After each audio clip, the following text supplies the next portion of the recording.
America Iran deal को लेकर बहुत बड़ी खबर है ये। ईरान के तेल बिक्री पर से प्रतिबंध हट गया है। अमेरिका ने ईरानी ऑयल से प्रतिबंध हटा लिया है। स्विट्जरलैंड वार्ता के बाद ये सबसे बड़ा डेवलपमेंट, सबसे बड़ा फैसला जो कि अमल में लाया गया है।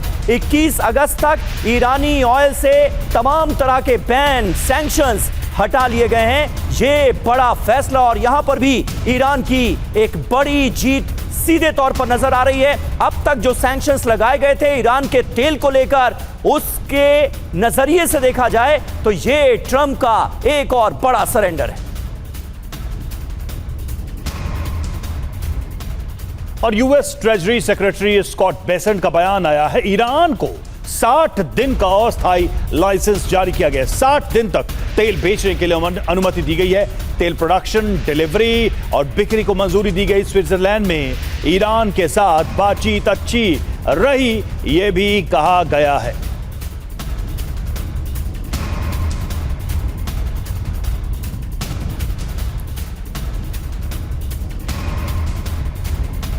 तो देखिए, कुल मिलाकर यह बात साफ दिखाई दे रही है कि ईरान को यह राहत मिली है और ऑयल प्रोडक्शन उसे बेचने की ये 60 दिन की मोहलत दी है। यानी एक कदम और पीछे ट्रंप ने खींचा है ईरान को किसी तरीके से इस समझौते पर लाने के लिए।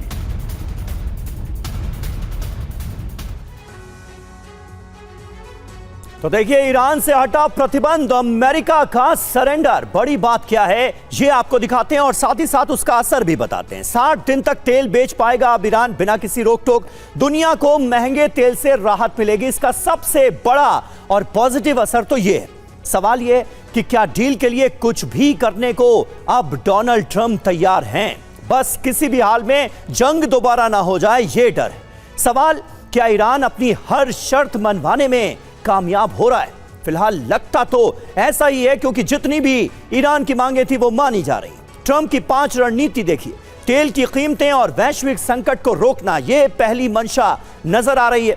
दूसरा, किसी भी तरह युद्ध से बाहर आना, वो एग्जिट पॉइंट जिसकी तलाश इतने दिनों से डोनाल्ड ट्रंप कर रहे थे। ईरान में IAEA टीम की एंट्री कराना, यह एक बड़ा मकसद नजर आ रहा है। पीस डील से घरेलू राजनीति में श्रेय लेना कि देखो मैंने एक और जंग रुकवा दी, जंग आगे नहीं बढ़ाई।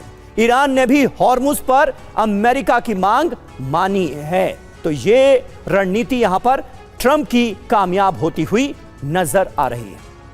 तो क्या डोनाल्ड ट्रंप पर मुश्तबा खामनेई भारी पड़ गए? जी हां, बड़ी बात यह है कि अमेरिका ने ईरान की लगभग सभी शर्तें मान ली हैं। लेबनान में युद्ध विराम का जहां तक सवाल है, सभी मोर्चों पर आप देखिए सैन्य एक्शन अब नजर नहीं आ रहा है। इजरायल ने बारूद बरसाना बंद कर दिया है लेबनान में। आर्थिक प्रतिबंध में राहत, तेल बेचने पर से प्रतिबंध हट गया है। $300 बिलियन रिकंस्ट्रक्शन फंड देने की भी बात ईरान को कही गई है। वहीं देखिए, परमाणु कार्यक्रम में कुछ ढील भी बढ़ती जा रही है। यूरेनियम संवर्धन पर 60 दिनों में आगे वार्ता होगी। यूरेनियम ईरान में रहेगा, IAEA की निगरानी में रहेगा। पहले आपको याद होगा क्या कहा था डोनाल्ड ट्रंप ने, रहने नहीं देंगे संवर्धित यूरेनियम को ईरान में, लेकिन यहां पर भी वो झुक गए। हॉर्मुज स्ट्रेट को खोलना, अमेरिका ने नाकेबंदी अपनी हटा दी है। जो नेवल ब्लॉकेड यहां पर अमेरिका का था उसे हटा दिया गया है। ग्रुप कैप्टन GK पांडे हमारे साथ मौजूद हैं। पांडे जी, किस तरह से आप इस पूरे डेवलपमेंट को देख रहे हैं? शुरुआती तौर पर सीधे सीधे यही लग रहा है कि जितनी भी ईरान की शर्तें थीं, सब की सब मानने के लिए मजबूर हुए हैं डोनाल्ड ट्रंप। ये अमेरिका का ईरान के सामने एक बड़ा सरेंडर है। लेकिन IAEA की टीम अब निगरानी करेगी ईरान के संवर्धित यूरेनियम की, यह कहा गया है। JD वेंस भी इस बात को कहते नजर आए, लेकिन ईरान कर रहा है खारिज। आपके हिसाब से हुआ क्या होगा इसे लेकर? जय हिंद, बहुत बहुत धन्यवाद इस चर्चा में शामिल करने के लिए। देखिए, कुछ भी कहिए, इतने लंबे समय तक पूरे विश्व में तनाव की स्थिति बनाए रखने के बाद अगर कुछ उजाला दिख रहा है तो उसका स्वागत किया जाना चाहिए। निश्चित रूप से कुछ शर्तें मानी गई और जब भी आप जाते हैं नेगोशिएशन टेबल पर और आप कोशिश करते हैं कि विन विन सिचुएशन से बाहर निकलें, तो कुछ चीज़ें जो है आपको सरेंडर करनी पड़ती हैं और कुछ चीज़ें हासिल करनी पड़ती हैं। इस समय जो सबसे बड़ी मुसीबत है वो डोनाल्ड ट्रंप के लिए दो हैं। एक तो उनकी आर्थिक स्थिति, जो इन्फ्लेशन रेट बढ़ रहा था, गैसोलीन के प्राइसेस बढ़ रहे थे, वहाँ के लोग जो त्रस्त थे, और दूसरा जो नवंबर में मिड टर्म होंगे उसमें उनको वो ना देखना पड़े जो वो कभी नहीं चाहते।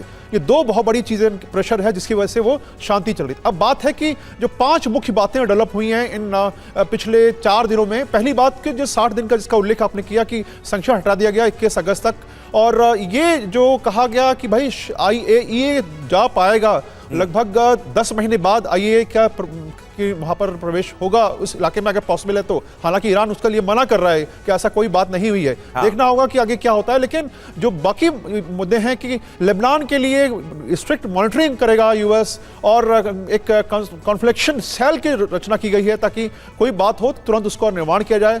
स्ट्रेट ऑफ हॉर्मुज को जो है उसका नॉर्मल उसका कार्यकलाप होता रहे, उसके लिए हॉटलाइन की व्यवस्था की गई है, जो कि सेंटकॉम और IRGC नेवल जो सेंटर्स हैं उनके बीच में ये हॉटलाइन होगी, और वो दोनों कोई भी ऐसा तनाव बढ़ता है उसको छीड़ करने में कामयाब होंगे। जहां तक बात है नेवल ब्लॉकेट की, इसलिए 30 दिन का समय दिया गया है। और अगर आप देखें वस्तुस्थिति ये है कि अभी तक अमेरिका ने कुछ विड्रॉ नहीं किया है, और साथ में ये भी है इसमें एक कंडीशन की 30 दिन के अंदर नेवल ब्लॉकेट खत्म करना, प्लस प्री कॉन्फ्लिक्ट सिचुएशन पर यूएस की जो स्थिति थी उसको बनाए रखना। तो थोड़ा समय लगेगा। जो दो पॉजिटिव पार्ट जो है मैं उसके साथ समाप्त करूंगा। पहली बात कि जो सब कमेटीज हैं टेक्निकल डिटेल्स तैयार किए जा रहे हैं, जो 14 बिंदु पर समझौता हुआ है, और दूसरा जो लेबनान के लिए जो समझौता, जहां तक बात है जो सीज फायर की बात है, उसके लिए भी आज से जो है वार्ता शुरू हो रही है। मार्क रूबियो भी जो है मिडिल ईस्ट में आ रहे हैं, तो इस क्षेत्र पर पूरा जो है ध्यान है अमेरिका का। देखना होगा कि आगे वक्त क्या करवट लेता है। अभी तक $80 ब्रेंट ब्रूट क्रॉयल के प्राइस आ गए हैं, ये एक बहुत पॉजिटिव है, और 24 घंटे में 24 शिप यानी कि एक माहौल तो जरूर बनाया जा रहा है, लेकिन जितना स्मूथ दिखाया या कहा जा रहा है वाकई में जमीन पर ये सब कुछ उतना ही स्मूथ रहेगा क्या, ये बहुत बड़ा सवाल है। और देखिए ईरान से डील पर डोनाल्ड ट्रंप का बड़ा दावा सामने आया है। क्या है दावा? कभी एटमी हथियार नहीं बना पाएगा ईरान, ये ट्रंप ने कहा। मेरे रहते सभी काम बनते जा रहे हैं और मुझ खुला, एटमी हथियार भी नहीं बनेंगे। तो देखिए डोनाल्ड ट्रंप को अपनी तारीफें करना बहुत पसंद है। कह रहे हैं मेरे रहते सब काम बनते जा रहे हैं, लेकिन ये काम तो पहले से ही बने हुए थे। हॉर्मुज़ स्ट्रेट तो पहले से ही खुला हुआ था, और ईरान तो पहले से ही कह रहा था कि वो परमाणु बम नहीं बनाएगा। फिर नया क्या हुआ है इतने दिनों की जंग और तनाव के बाद? ईरान से एटमी वार्ता पर JD वेंस का बयान आया। IAEA को ईरान ने निरीक्षण की अनुमति दे दी है। लंबे वक्त के बाद IAEA के इंस्पेक्टर्स ईरान पहुंचेंगे, इस पर सहमति हो गई है, ये JD वेंस ने ऐलान किया है। और ईरान के एटमी प्रोग्राम पर ट्रंप का दावा, जी हां, बड़े हथियारों के निरीक्षण पर ईरान तैयार है। एटमी प्रोग्राम पर ईरान का रुख ईमानदार, ये ट्रंप कह रहे हैं।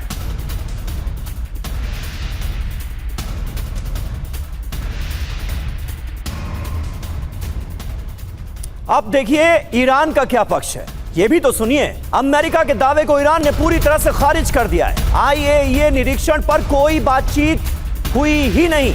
अमेरिकी उपराष्ट्रपति JD वेंस ने जो दावा किया है इसे सरासर गलत करार दिया है ईरान ने। सारे दावों को कर दिया गया है खारिज।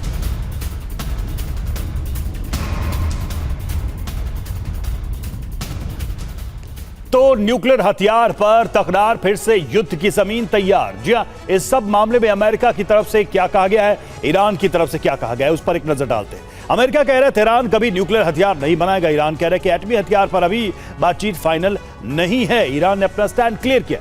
अमेरिका का दावा, IAEA पर्यवेक्षक को ईरान में आने की इजाजत। ईरान कह रहा है कि स्विट्जरलैंड में IAEA पर्यवेक्षकों पर बातचीत हुई ही नहीं। तो इस तरीके से आप देखिए ये दावे सामने आ रहे हैं। अमेरिका का दावा, बड़े हथियारों की निगरानी के लिए ईरान तैयार। ईरान कह रहा है कि अमेरिका के उपराष्ट्रपति JD वेंस के दावे गलत हैं, ये दावे हमने कभी किए ही नहीं। बिल्कुल, और एटमी हथियार पर ईरान ईमानदारी से काम कर रहा है, ये अमेरिका की तरफ से कहा गया। डोनाल्ड ट्रंप अब तारीफ पर तारीफ करते हुए नजर आ रहे हैं ईरान की, और ईरान कह रहा है कि ईरान की तरफ से कोई भी नया वादा किया नहीं गया है। अमेरिका ईरान के बीच कूटनीतिक दांव पेच चल रहे हैं। अपनी अपनी जीत दिखाने की कोशिश दोनों पक्ष करते हुए यहां पर नजर आ रहे हैं। न्यूक्लियर हथियारों पर कुल मिलाकर तकरार दिखती है। घरेलू वजहों से कमजोर नहीं दिखना चाहता है ईरान, यह भी कहीं ना कहीं उसका रुख बता रहा है। एटमी प्रोग्राम पर निरीक्षण के लिए डोनाल्ड ट्रंप इस तरह के दावों के जरिए दबाव डालते हुए भी नजर आते हैं। न्यूक्लियर मुद्दे पर अंतिम समझौता अब भी रवि दूर ही नजर आ रहा है। चलें सर, अब सवाल ये उठता है कि कितना खुश करेंगे ईरान को ट्रंप। मतलब वो गाना है कि तुम दिन को कहो रात तो मैं रात कहूंगा। ट्रंप कह रहे हैं कि नहीं, रात भी नहीं कहूंगा, मैं कहूंगा अमावस की रात और गहरी रात कहूंगा। क्या वजह है कि ट्रंप कुछ भी बोल रहे हैं, वो भी बोल रहे हैं जो ईरान नहीं बोल रहा है? और क्या वाकई में परमाणु मुद्दा और लेबनान फ्रंट ऐसी बातों से सुलझ जाएगा?